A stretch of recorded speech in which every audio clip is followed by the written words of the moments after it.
तो दोस्तों स्वागत है आपका आपके चैनल पे जिसका नाम है बाबा गैंग। और मैं राहुल धाकड़ मैथ्स के 6 डे सीरीज के धमाकेदार सफलता के बाद लौट के आ गया हूं आपके लिए IIT JEE मेंस की तैयारी के लिए। ऑब्वियसली मैंने आपसे वादा किया था कि जैसे ही आपके एग्जाम खत्म होंगे मैं लेके आऊंगा आपके लिए सीरीज, और मैं आपके सामने आ गया हूं। तो आइए शुरू करते हैं।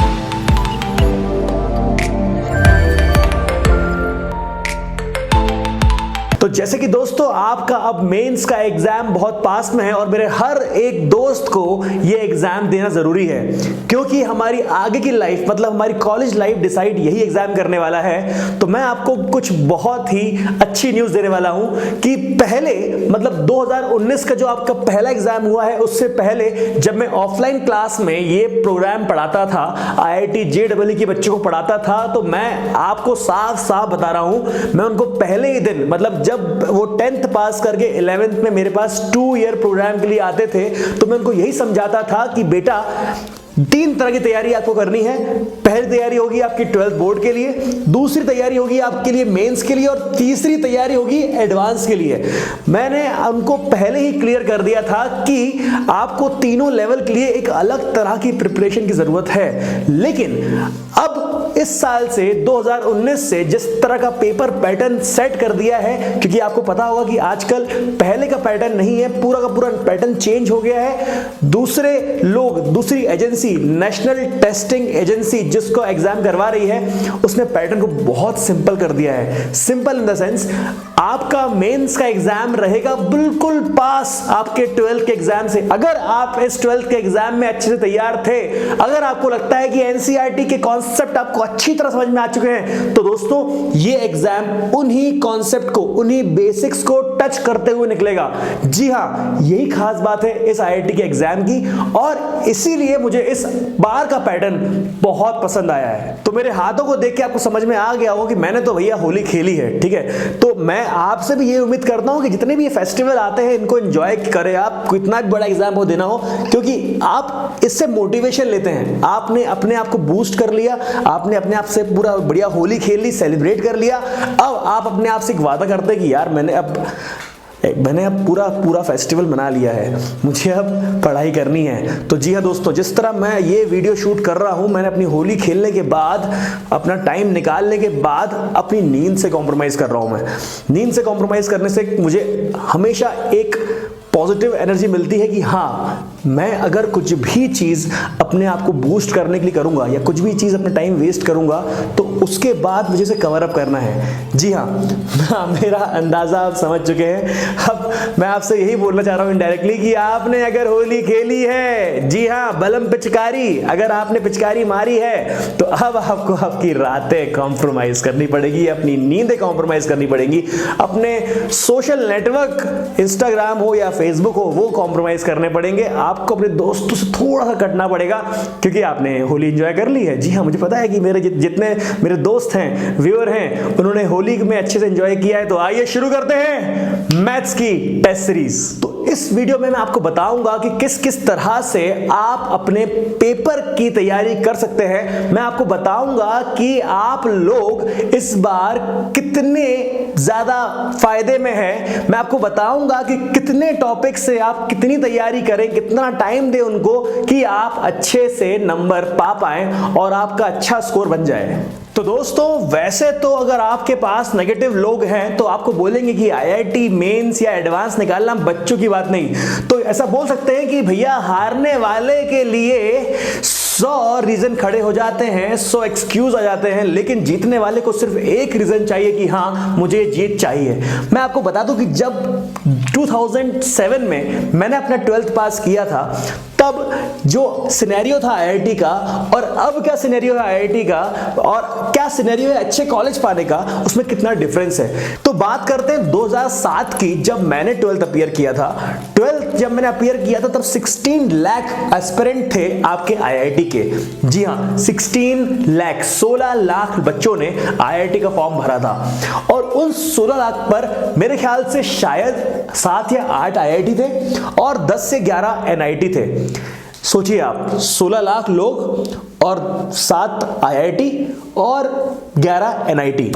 लेकिन 2019 आपके लिए गोल्डन पीरियड है, क्योंकि 16 लाख लोगों में से अब सिर्फ लगभग 10.5 लाख लोग ही आपका आईआईटी का फॉर्म भरने वाले हैं। और जो मैं आपको 10 का और 11 का रेशियो दे रहा हूं, मतलब 7-8 आपके आईआईटी होंगे उस टाइम पे और 10-11 एनआईटी होंगे, वो रेशियो अब कितना ज्यादा बढ़ गया है। आपके पास अब 31 एनआईटीज हैं और 23 आईआईटीज हैं। बेबी, ये गोल्डन अपॉर्चुनिटी है, गोल्डन अपॉर्चुनिटी है। इससे अच्छी अपॉर्चुनिटी नहीं मिल सकती आपको, क्योंकि मैं आपको बता दूं कि आजकल लोगों ने पीसीएम को एक ऑप्शन ना मानकर अपने ऑप्शन दूसरे सब्जेक्ट में एक्सप्लोर कर दिए हैं। जी हाँ, पीसीएम लेना हर किसी के बस की बात है नहीं। वो अपना इंटरेस्ट दूसरी तरफ ऐसा बोलते हैं कि मुझे कॉमर्स में इंटरेस्ट है, मुझे ह्यूमैनिटीज में इंटरेस्ट है, तो आर्ट्स में इंटरेस्ट है, मुझे तो पीएससी देना है। ऐसी बतौले मारकर वो अपने माँ बाप को कन्विंस कर चुके थे कि भैया मुझे पीसीएम लेना ही नहीं है।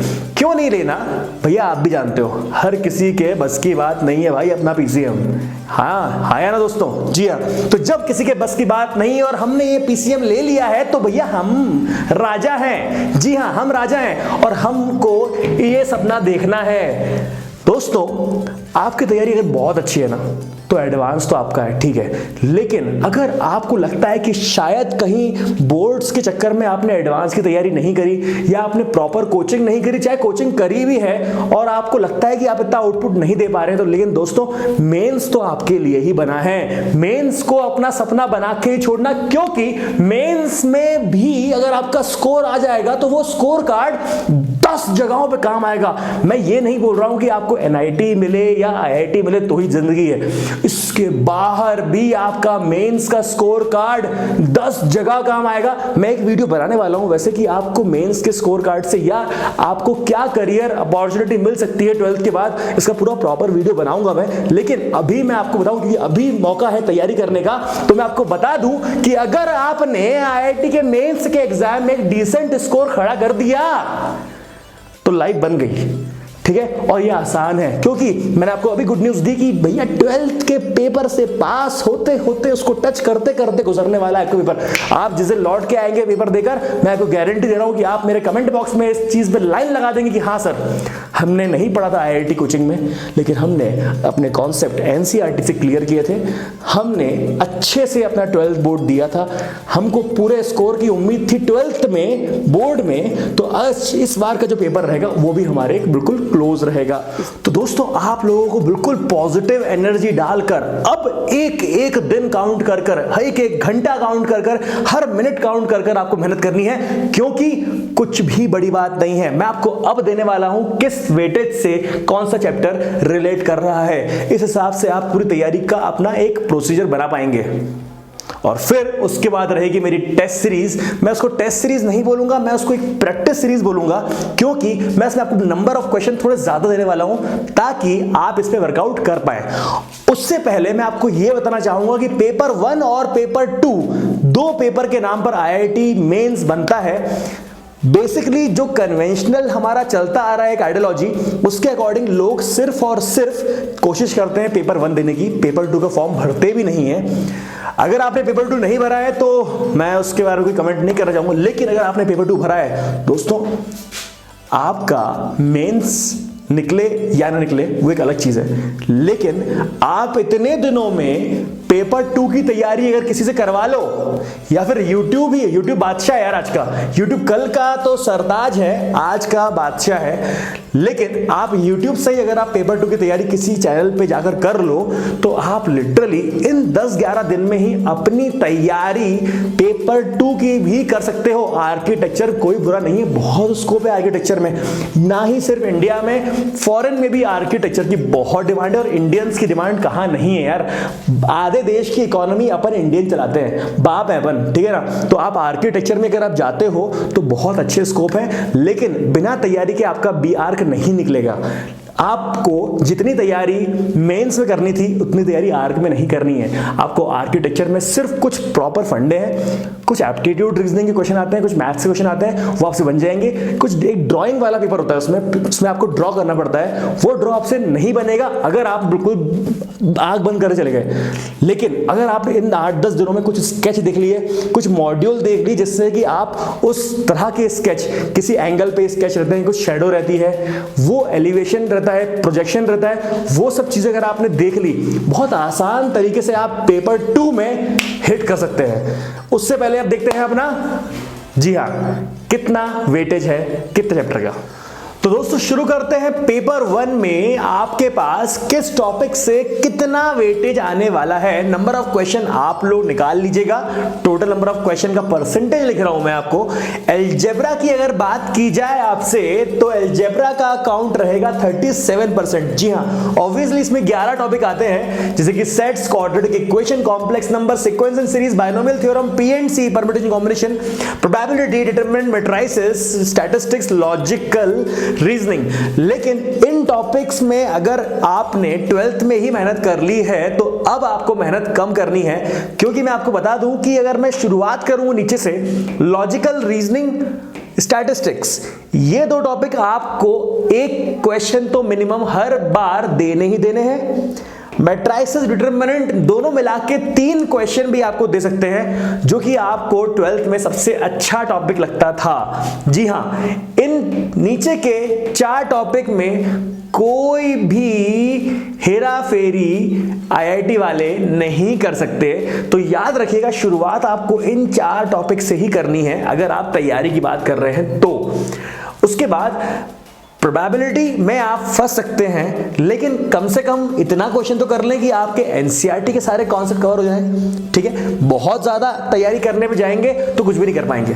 प्रोबेबिलिटी और पीएनसी कुछ 2 टॉपिक ऐसे हैं जो आपको थोड़ा सा चूजी ही रखना चाहिए, क्योंकि ये उलझा देते हैं। बात करते हैं बाइनोमियल थ्योरम और कॉम्प्लेक्स नंबर की। बाइनोमियल थ्योरम, कॉम्प्लेक्स नंबर 2 छोटे टॉपिक हैं जिस पे आप मास्टरी बहुत आराम से कर सकते हैं। इन्हीं 2 टॉपिक पे अगर मैं एडवांस की बात करूं तो ये टॉपिक बहुत विकराल रूप धारण कर लेता है, लेकिन मेंस की बात करूं तो कॉम्प्लेक्स नंबर और बाइनोमियल थ्योरम आसान बन जाते हैं। बाकी के टॉपिक मेरे ख्याल से सेट्स को मैं तवज्जो इसलिए कम देता हूं क्योंकि अगर मैं 2019 की बात करूं तो इसमें पेपर 1 और पेपर 2 में सेट्स का एक भी सवाल नहीं था। तो पेपर पे भी डिपेंड कर गया था सेट्स के क्वेश्चन, कुछ पेपर में थे कुछ में नहीं थे। तो मैं थोड़ा सेट्स को थोड़ा सा कम प्रायोरिटी देता हूं, लेकिन आपको समझ में आ गया होगा कि इन 11 टॉपिक में से अलजेब्रा में जब 37% वेटेज है, 37% बहुत होता है भाई, 37% वेटेज है, इसका मतलब इसमें मेहनत आपको करनी पड़ेगी। जब बात करते हैं कोऑर्डिनेट ज्योमेट्री की, तो ये आपको 16% का वेटेज देते हैं, लेकिन कोऑर्डिनेट ज्योमेट्री पूरे लिंक्ड टॉपिक है। मतलब जब तक आप पहले स्ट्रेट लाइन नहीं पढ़ोगे, फिर उसका सर्कल नहीं पढ़ोगे और पैराबोला नहीं पे आओगे, तो आप बीच में से कुछ उठा सकते नहीं हो। अगर आपने यहां से एलिप्स से स्टार्ट कर लिया तो आप फंस जाओगे। इसका मतलब आपको ये टॉपिक तो बिल्कुल सीक्वेंस में चलना पड़ेगा, और इस सीक्वेंस में चलने का फायदा भी है। स्ट्रेट लाइन और सर्कल से दोस्तों हर बार क्वेश्चन आया है। जी हाँ, हर बार आपके स्ट्रेट लाइन और सर्कल ने आपको कुछ ना कुछ स्कोर तो दिया ही दिया है। लेकिन ये पैराबोला, एलिप्स और हाइपरबोला थोड़े से बेवफा प्रवृत्ति के हैं, बेवफा नेचर के हैं। ये कभी कभी डिच कर देते हैं दोस्तों। किसी पेपर में आएगा, किसी में नहीं आएगा, ये प्रोबेबिलिटी है, तो उसको हल्का सा अपने प्रायोरिटी लिस्ट में नीचे रखिएगा। अब बात करते हैं कैलकुलस की। यूं तो कैलकुलस का वेटेज 30% है, लेकिन इसमें 11 टॉपिक भी हैं। 11 टॉपिक में से आप पहली बात समझ लो कि आपको लिमिट्स को बहुत ज्यादा तवज्जो देनी है, बहुत ज्यादा इंपॉर्टेंस देनी है। रिलेशन को थोड़ा कम इंपॉर्टेंस देंगे तब भी चल जाएगा, क्योंकि ये 2019 में तो नहीं आया था।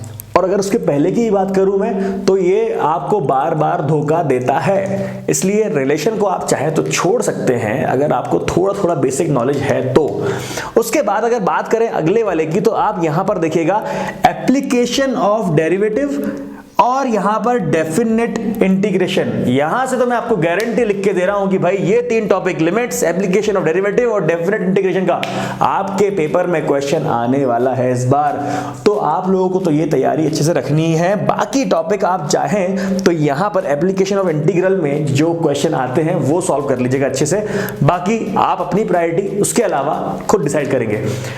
ट्रिग्नोमेट्री, आप बात करें एसओटी की मतलब सॉल्यूशन ऑफ ट्रायंगल की, तो मुझे ये बहुत इंपॉर्टेंट लगता है। ट्रिग्नोमेट्रिक फंक्शन बहुत इंपॉर्टेंट लगता है क्योंकि फंक्शन यहां पर भी बहुत इंपॉर्टेंट है।